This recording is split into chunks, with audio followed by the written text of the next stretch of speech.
Hari ikintu abagabo benshi bakunze kwibeshyaho kijyanye no kurangiza k'umugore no kunyara k'umugore mu gihe cy'imibonano mpuzabitsina, nkawe Tantine nk'inzobere muri ibi bintu ubivuga iki?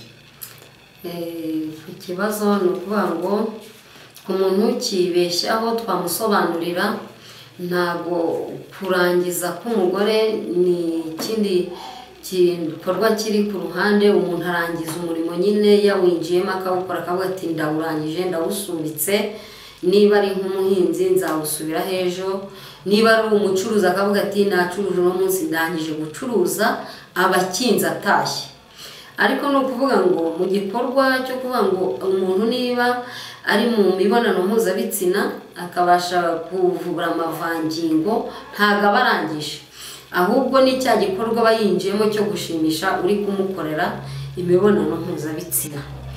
Ariko iyo arangije ni hahandi aba arangije atagishaka gukora ibyo bintu. Kandi mu gihe cyo kurangiza kwa bombi ni naho havaho gusama k'umugore cyangwa se k'umukobwa.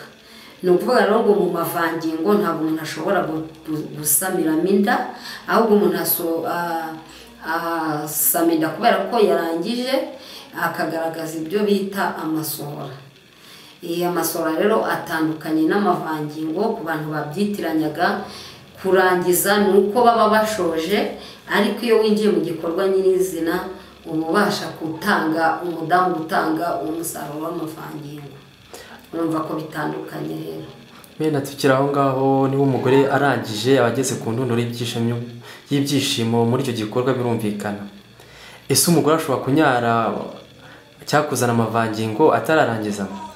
Ubundi umugore azana amavangingo mbere y'uko arangiza, ntabwo azana amavangingo nyuma yo kurangiza. Nyine iyo yarangije aba yarangije, nta nubwo icyo gikorwa yakongera kugisubiramo ngo yumva agishaka, kuko aba yarangije. Urugero ni nka kwa kundi nyine umuntu arya akavuga ati ndangije kurya ibiryo bimaze ku isahani, nta bindi biryo wakongera kurya keretse wagiye gushaka ibindi ukabitegura ukongera ugatangira ukarya.